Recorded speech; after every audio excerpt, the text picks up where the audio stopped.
Good morning, everyone, and thanks for taking the time to join us for our Zeald webinar series, Keep Calm and Get Digital.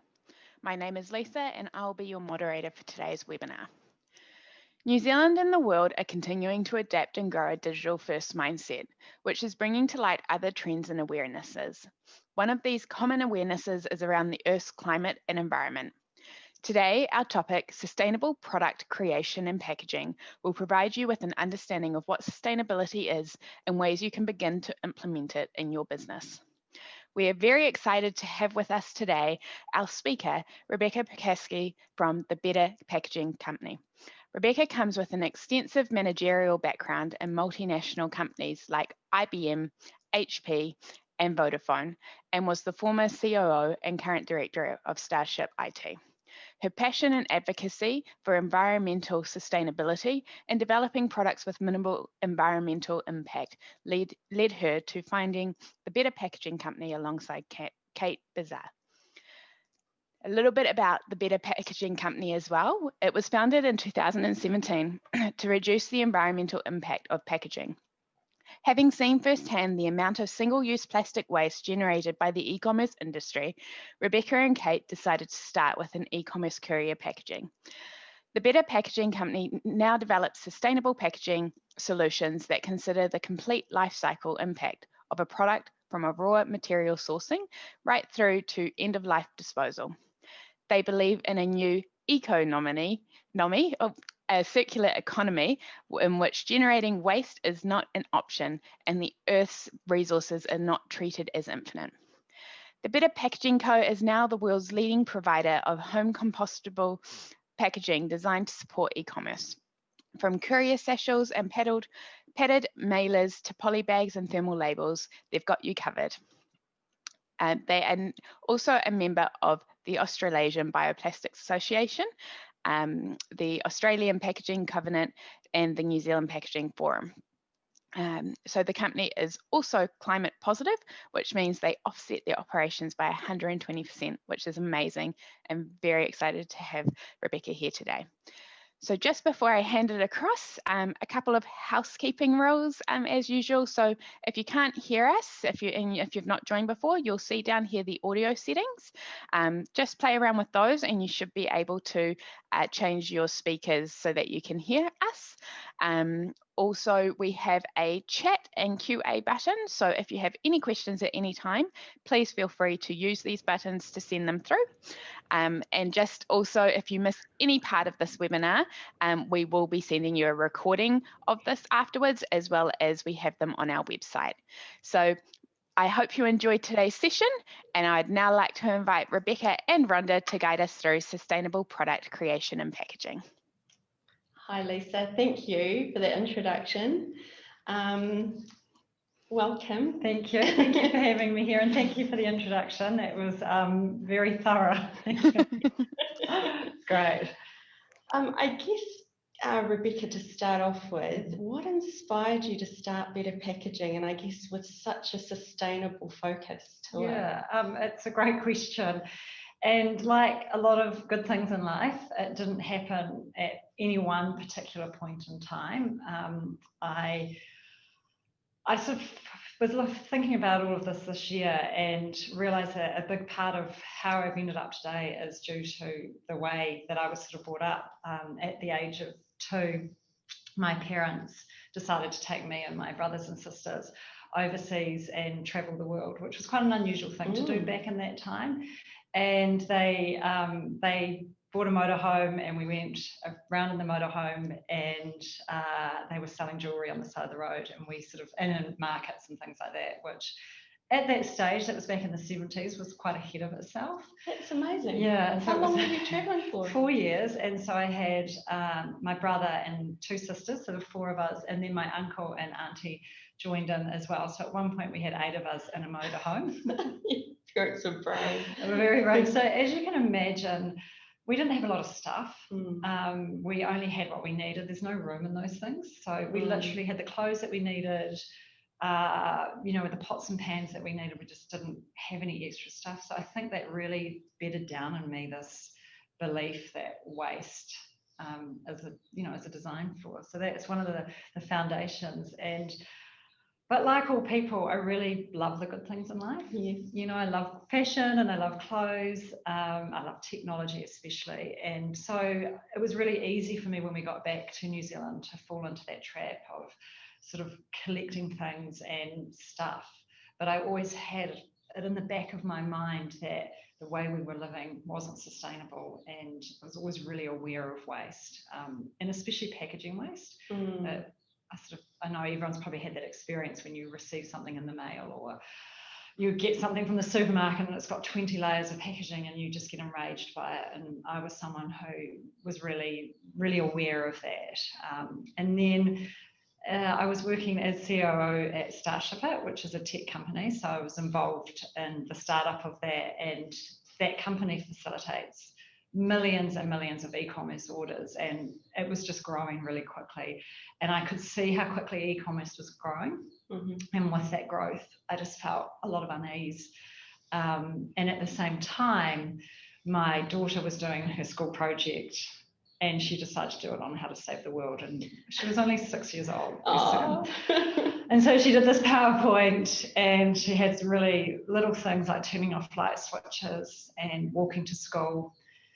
And it really just got me here. It actually makes me feel quite emotional thinking about it, because this little person that I was responsible for and I was supposed to protect had this weight of the world on her shoulders, and she was really worried about these really serious issues. And so that night I decided that I was going to do something about it, other than what I was already doing, which was recycling and washable nappies and all of those other things.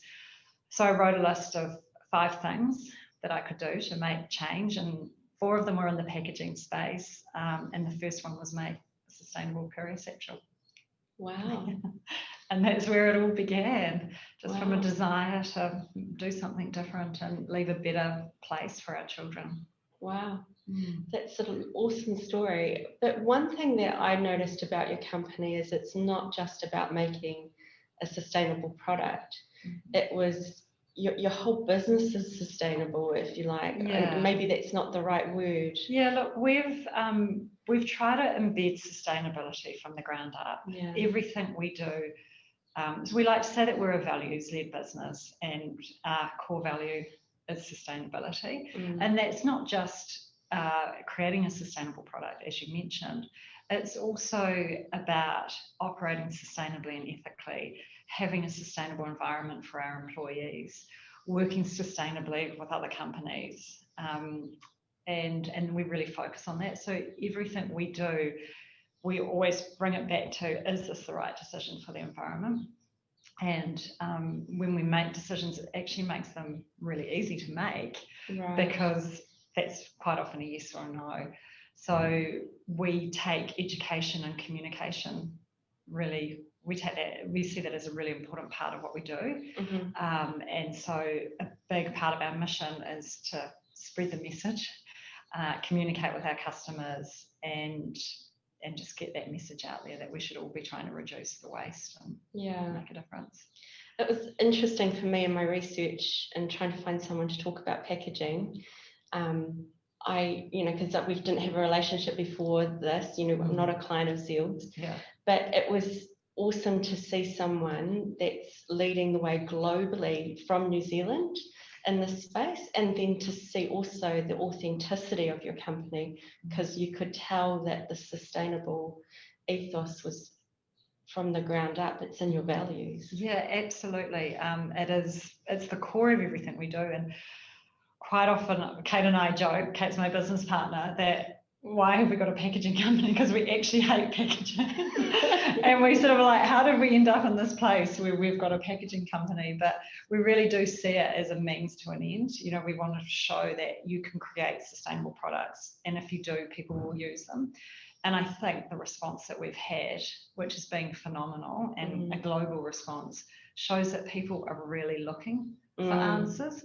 And when you make it easy and accessible and affordable, which are the things that we focused on, and usable, then people, it's a no-brainer for people. They want them. And we were just so surprised in the early days. we always joke because we put a Adword up, and we just ordered the product, and for us it felt like a really big order, that first order. And I got this panic of, oh my goodness, is there a need for it? So I placed an Adword, and literally within seconds we got an inquiry and another. And Kate called me up and she's like, quick, you've got to take it down. What have you done?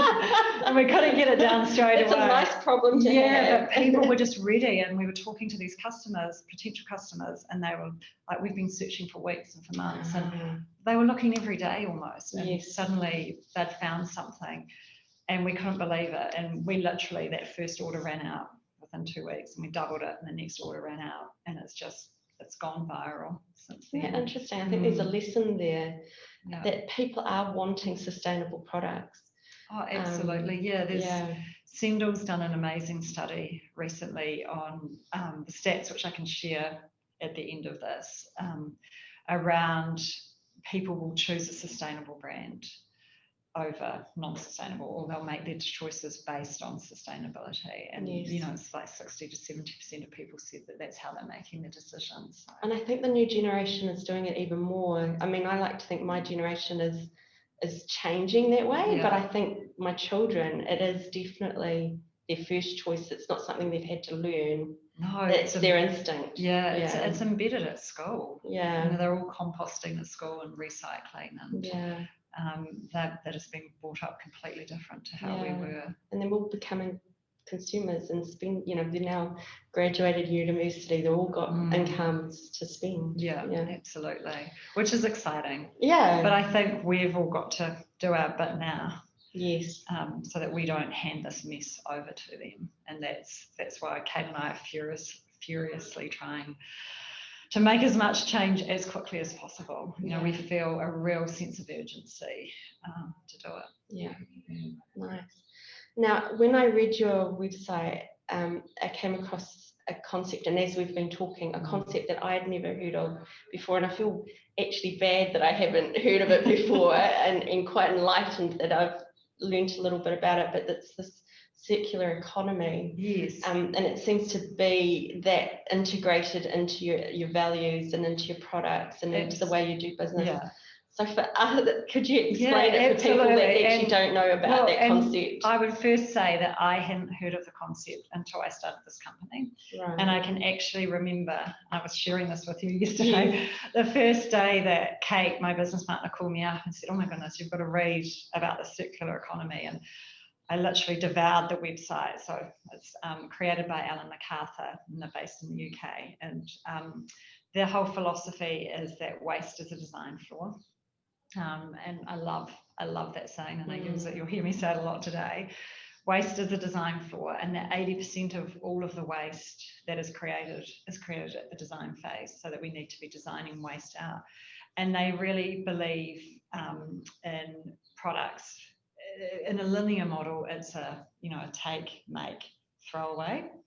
But in a circular economy, products are first reused, repurposed, regenerated, and ultimately recycled if they have to be.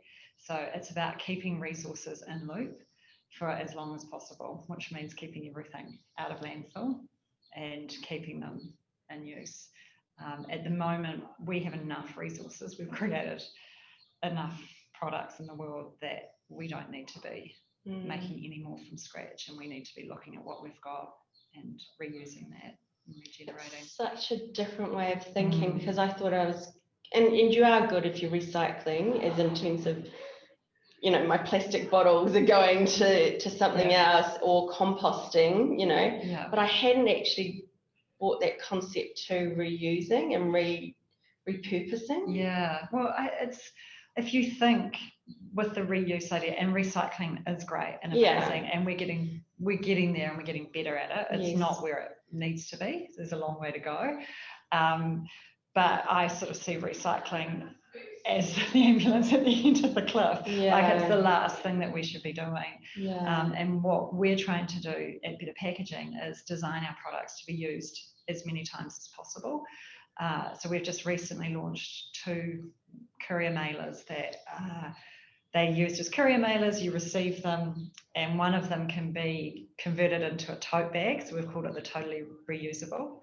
That's amazing. Yeah, it's pretty neat. Yeah. I've actually got a video of it if you'd like me to share share what I'll that. do is I'll start, I've got a slide of the circular economy model, so I'll share that as well.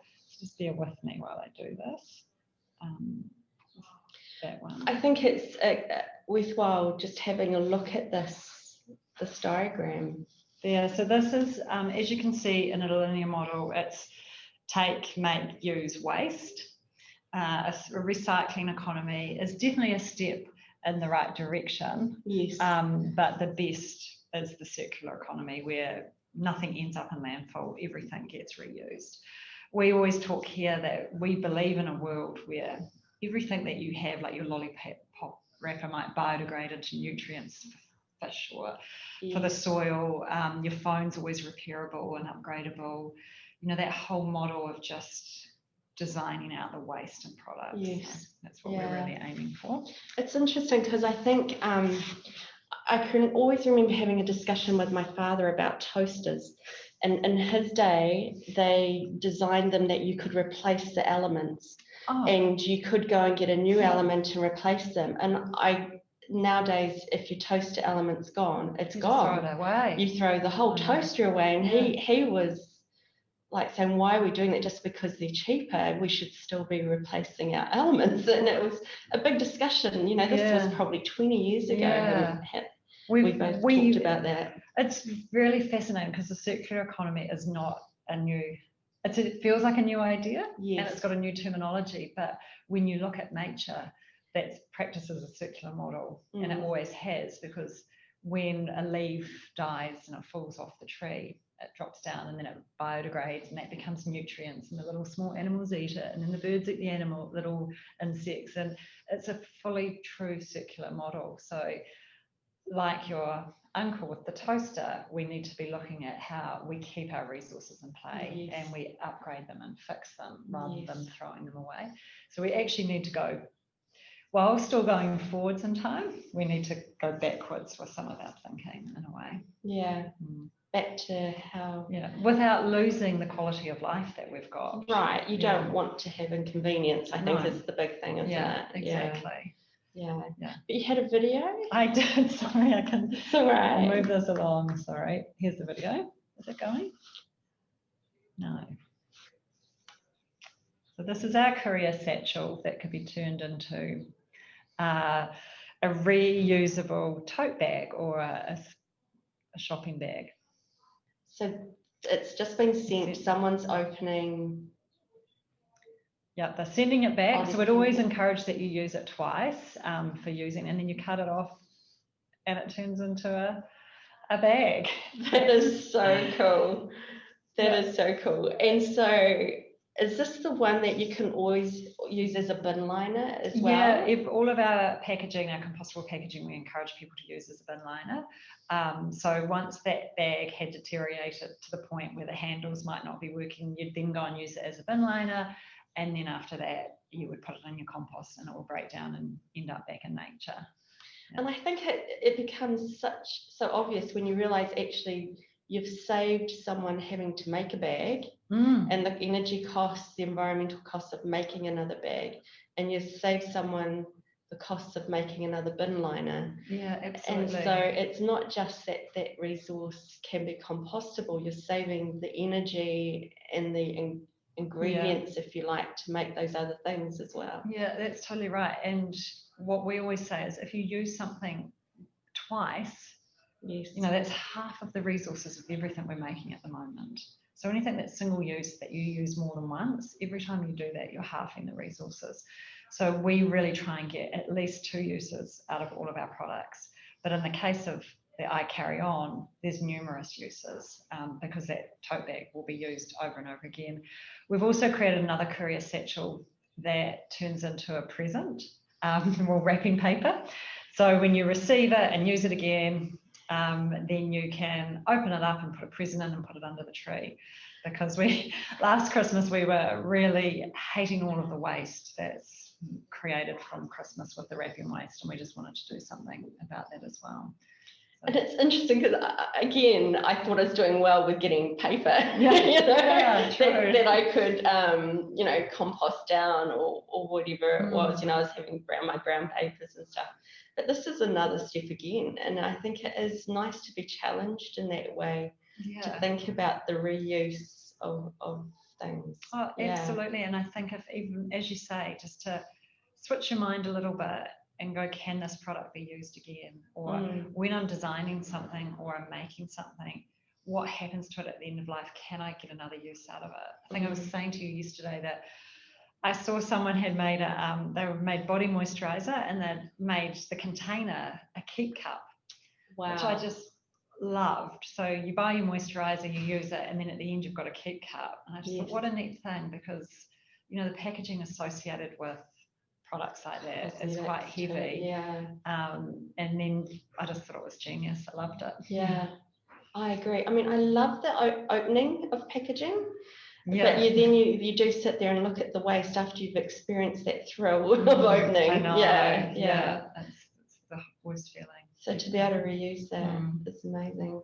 I guess that leans on to, if you're going to be creating a new product or establishing a product within a business, what are some of the key things that you keep in mind with this kind of sustainability focus? Yeah, look, I think there's two things you can look at, two main areas. And the first, which I'll talk about, is from your operations. And I can talk about some of the things that we've done. And there's some really easy, quick wins that businesses can do. So what we've done is really early on, we just made sure we had keep cups for all of the girls and guys. And we noticed that they were buying a lot of tank juices. And so we went out and bought some tank reusable cups for them so that they could go and get those. We've got Tupperware so that if they go and get sushi, they don't have to get a container.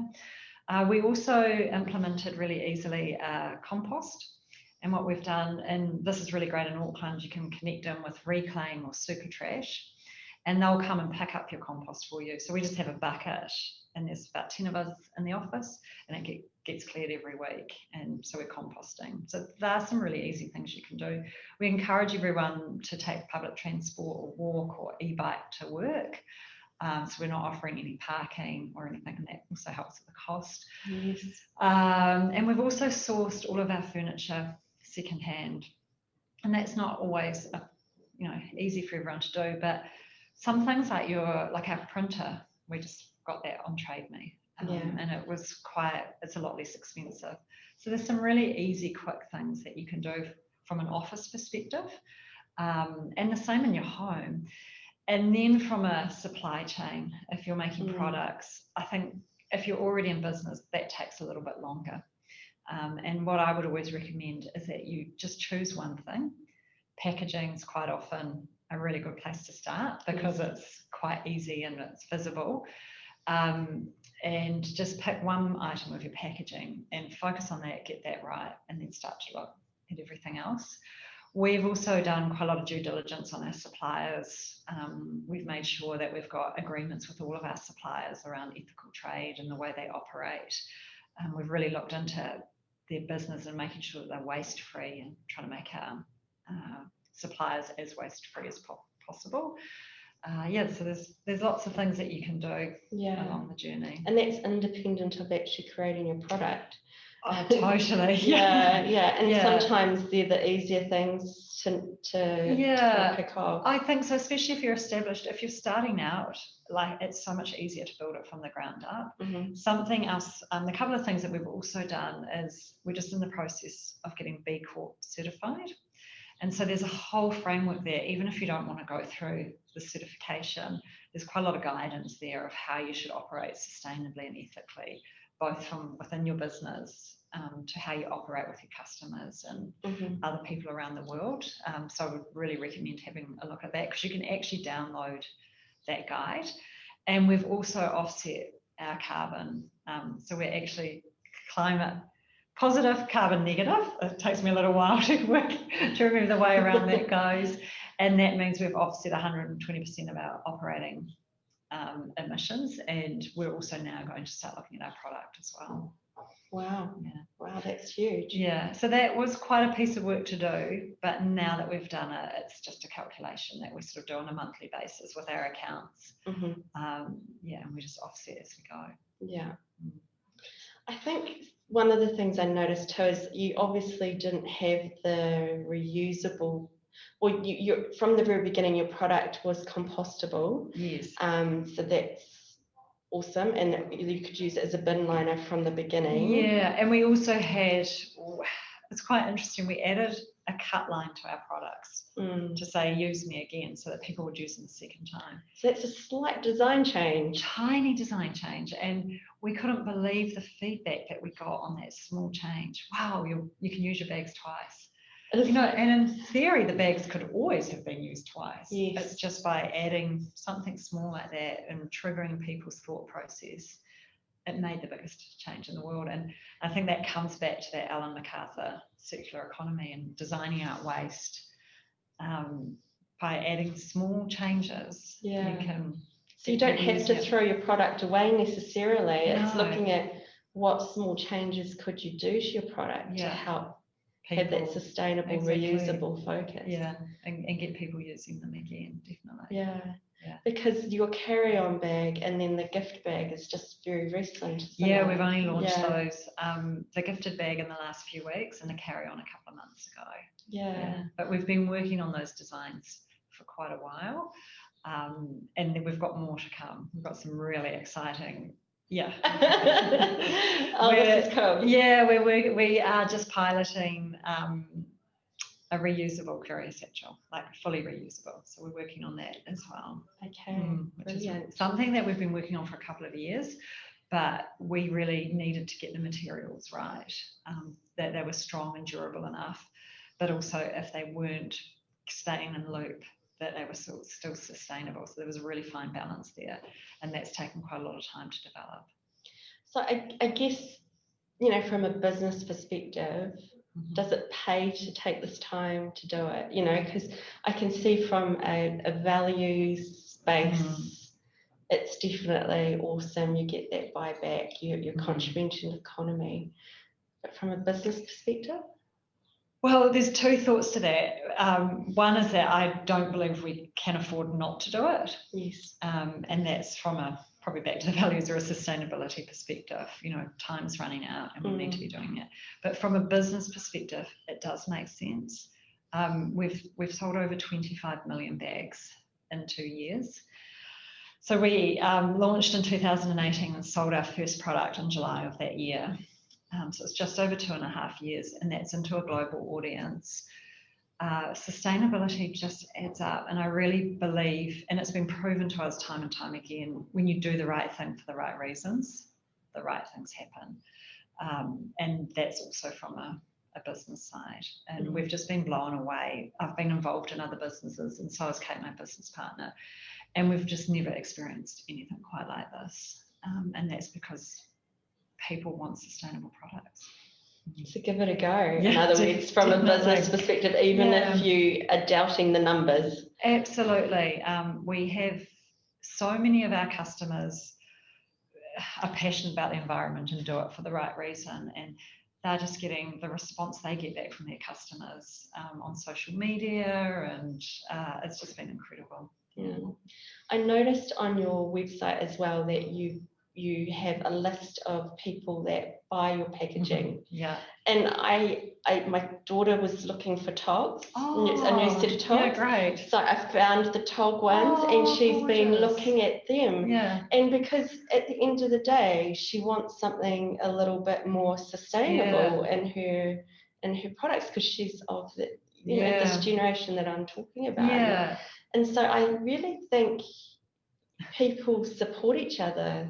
Totally. And it's something that we want to look into further, but we call them our better friends. Yes. And we set up the Better Friends directory because we were all going on the same journey. Like, we were all starting out, we were all selling online, and we were a startup as well, and a lot of our customers were, and we were like, well, how can we support you and promote you? And we also wanted to know where to shop for the right things. And so we were like, right, we're going to set up this directory of all of the brands that are using better packaging so that we can promote their products, but also so for people like your daughter can go and find somewhere to go. And we have got plans to do more with that next year and promote those companies more. We've just, this year's been it's been a year. It's been a year. And yeah, we really do want to just help those customers and you know, do more for them so that they can grow their businesses. Yeah, and I just thought it was nice, and I can see someone, you know, like any consumer, you know, if you're trying to find someone that stands out, this actually helps you stand out from the crowd. And kind of gels with you significantly. Yeah. Oh, and it's just so nice. I'm the same. If I ever need anything, that's where I'm going Christmas shopping. Yeah. Is in that directory. And yeah, it's pretty neat. And when you look at some of those brands, they're doing some incredible things. Yes. Nice. Yeah. If you've got an existing product, what would be the key things? So you're trying to look at ways to, you know, maybe your suppliers to make sure they're sustainable, maybe. Yeah, I think what we did is we looked at the 4 stages of the life cycle. So a lot of people are really focused on end of life, but end of life is only a small part of it. Because so end of life, you're meaning what happens to it when you're finished with it. Oh, right. So whether you recycle it or you compost it, does it end up in landfill? So there's a lot of focus on end of life, but we also look at sourcing, manufacturing, use, and also end of life. So from a sourcing perspective, I think it's about finding out where your materials are coming from. You know, are they ethically sourced? Can you make them from a waste product? Can you make them from a renewable product? Can you make them from a, you know, all sorts of different things. Just looking at what you can make them from and just really questioning that. And you don't have to get it all right. You know, it's a journey. And I think for us, we're looking at some of the inputs into our compost packs, and we're looking at trying to increase the recycled material. And 2 years ago, that just wasn't possible. It's interesting that, isn't it? And you might think you can't do it with your product, but actually re-look at it. You do. And I just saw an article the other day, and it's like, oh, it's what we've always dreamed of. You know, we knew that it would be possible at some stage, and now somebody's doing it. And so I think it's about keeping on revisiting and going, right, even 100% recycled products weren't available a couple of years ago, and now they are. Like in the past, you had to add virgin plastic, and it seems now that you don't. So things are changing so fast and so quickly. So I would go back to that sourcing stage and just say, what could we change, or what could we do differently, and question your supplier. And then also looking at the manufacturing. That's a really big part of what can happen, waste and pollution. Seeing if you can use solar energy, what dyes you're using, what print, you know, the printers that you're using, the machinery, all those sorts of things. And also just making sure that it's an ethically run factory. Yeah, it's really important. At the moment, we can't visit, so we do a lot of Zoom calls where we go and meet the people on the floor and all sorts of different things and just get to know everybody. And so really looking at the manufacturing, trying to reduce as much waste as possible in that stage. And then the use, we've talked quite a bit about the reuse. Yes. Trying to get multiple uses of it, or looking at things like that body moisturiser, the Keep Cup. Is there a way that packaging could be turned into something else, or the product that you're making, can it be used again? And then obviously the end of life, and making sure there's a stream for it at end of life. And if there's not, you have to create one, pretty much. So what we've actually done with our products is, because we're really aware that not everyone has access to a home compost, we've created the Be Collected network. And so that's a whole lot of drop-off locations where people who don't have a home compost can scan an app and then go and find a place that they can go and drop their packaging off, and it'll get composted. That is cool. Yeah, it's pretty neat. We launched it a couple of months ago, and it's in Australia and New Zealand at the moment, and we've got plans to expand it into the US and the UK. Yeah. But we just really wanted to take responsibility for the packaging that we were making. And we knew that only 35% of people had access to a home compost. Yes. And that number wasn't good enough for us. So yeah, we wanted to do something more. I like it. So you see this problem and you get to thinking about how to resolve it, how to minimize it, even if you don't resolve, because even a minimization is a step forward. Exactly. And it's an education too. Yeah. You know, we're showing people that we're taking responsibility for what we're making. Yeah. And we're making sure that there's a stream for it to end up in the right place. Yeah, that's awesome. Yeah. I also read somewhere that not to be afraid of collaboration.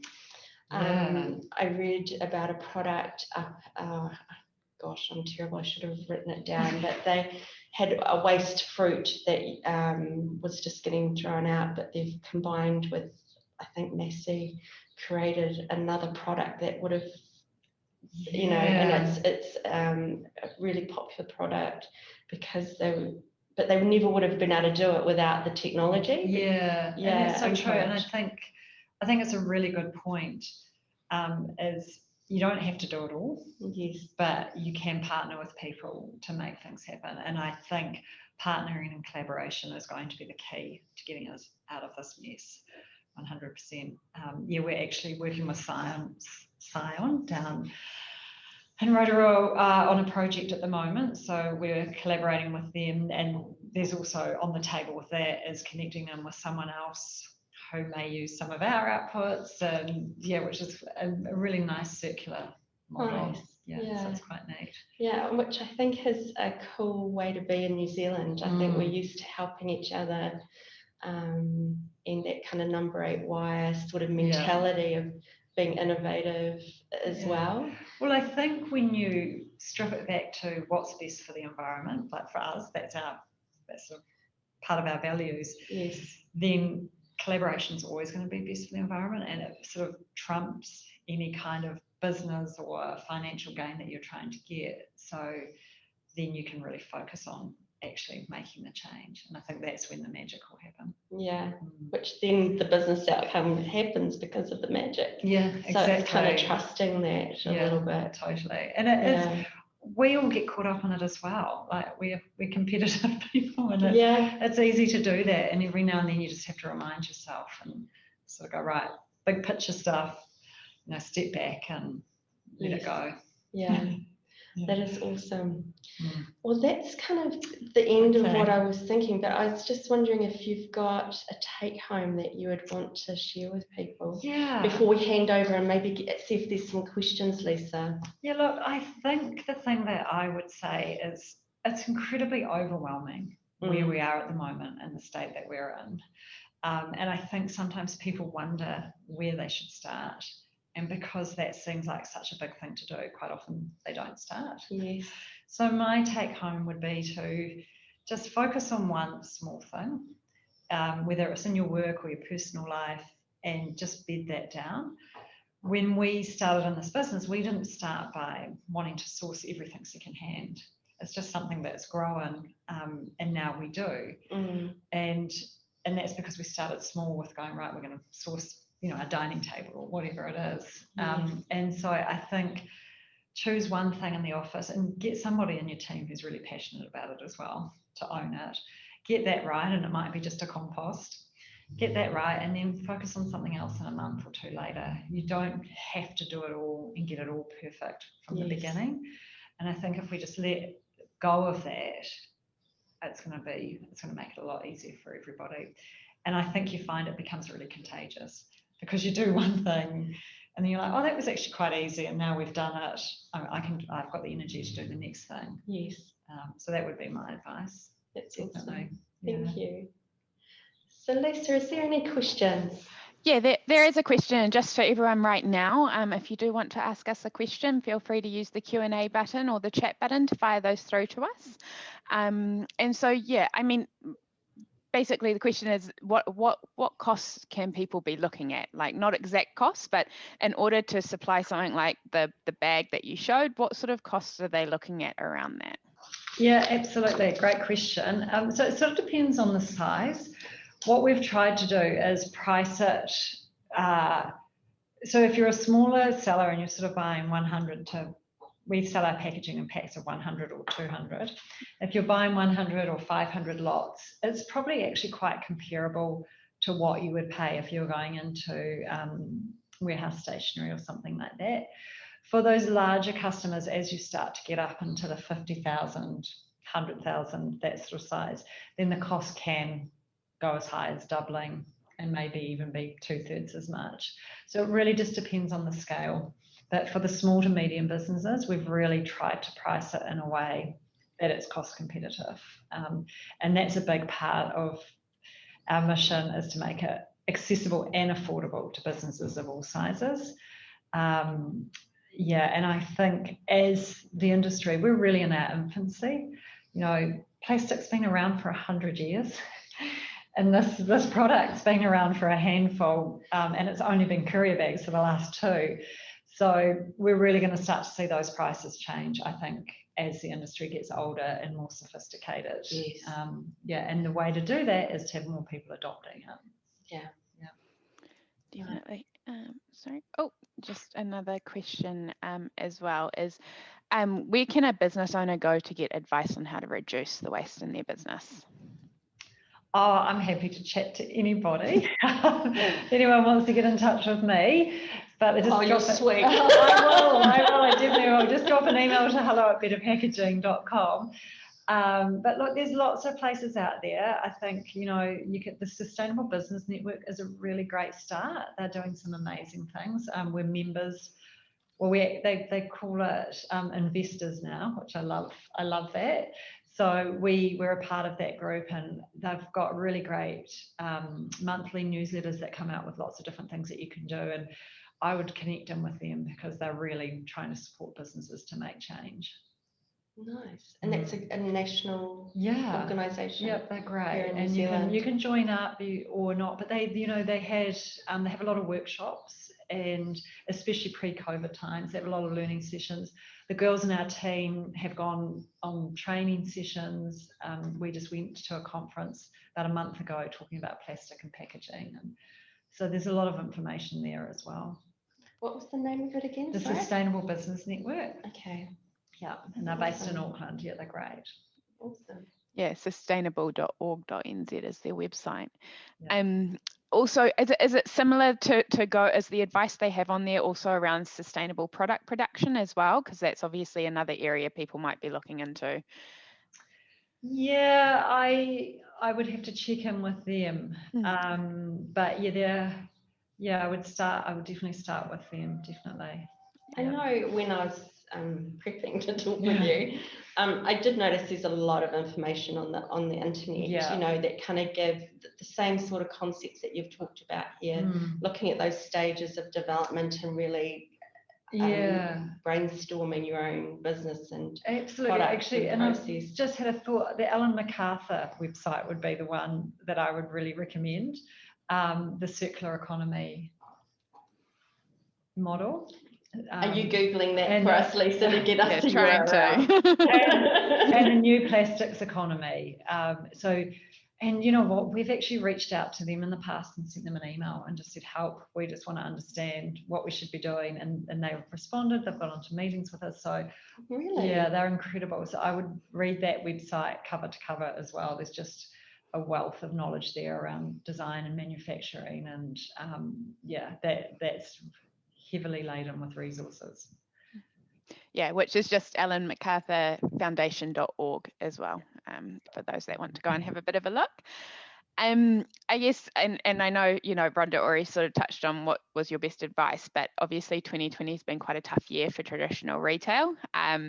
We have all felt it with the effects of COVID, and they're still ongoing.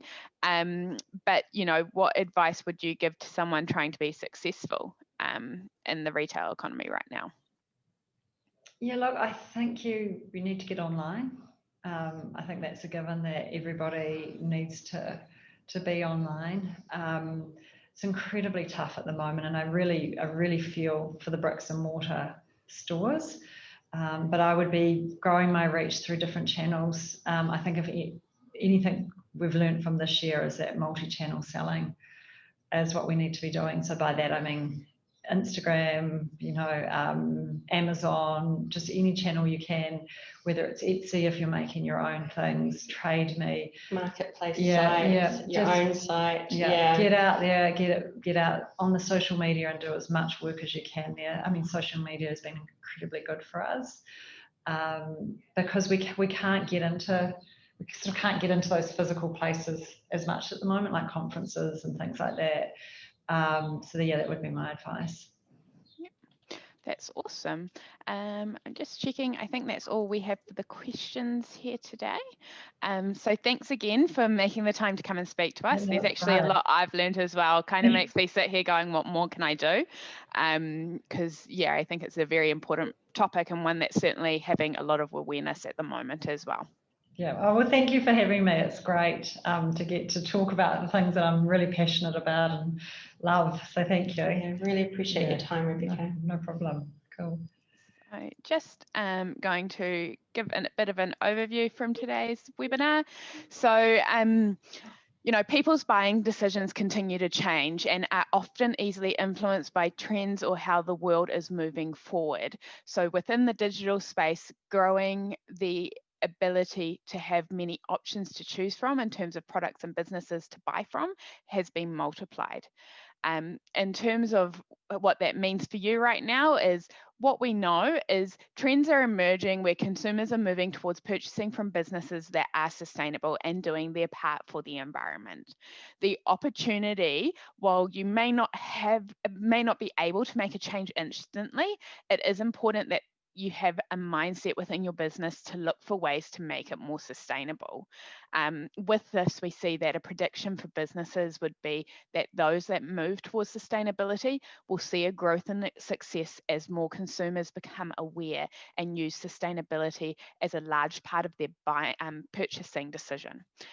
So as a recommendation from me, I think, like I said above, you may not be able to make a change instantly, but start incorporating that sustainable mindset and look for opportunities to move forward sustainably. An example here is that maybe once your current packaging stock is starting to run low, research and gain quotes from sustainable companies such as the Better Packaging Company to see if this is a change you can make and implement within your business. I know one thing that I do to try and do my part is just moving away from writing on pen and paper. I try and keep my notes online on notepads. That way, just sort of reducing my need to use that as well. So a little bit about Zeald.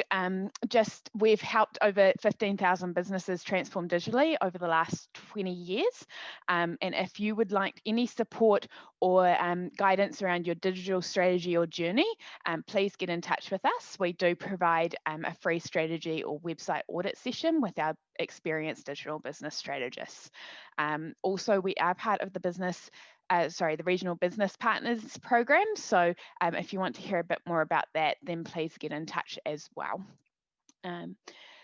Also, for those of you who aren't aware, and for those of you that are, we do have our Get E-commerce movement. So that is where we are offering free website builds on a no sale, no fee hosting plan for the first 12 months to help New Zealand businesses get online. We see this as one of the most important and urgent aspects needed for New Zealand businesses, especially with the changes in the economy this year due to COVID. So please, if you are already online, please share it with those that aren't, so that we can help everyone get to where they need to be. Our next webinar is the last one of the year. So we are doing a wrap of 2020. So just touching on points that, you should be looking to do this year, and also a prediction for 2021. So trends and items we can see becoming apparent in 2021. It's presented by myself and Rhonda, and we'll be joined by some other speakers as well who have featured this year, and we'll go through practical advice for that. Again, I'd just like to say a really special thanks to Rebecca for joining us today. It's been great. And thanks to all of those that attended today as well. If you know anyone in the future that might benefit from these sessions, please feel free to send them to them, and they are free for anyone. And aside from that, I hope you all enjoy the rest of your day, and I look forward to seeing you here all next week. Thanks very much, guys. Lisa. Thank you.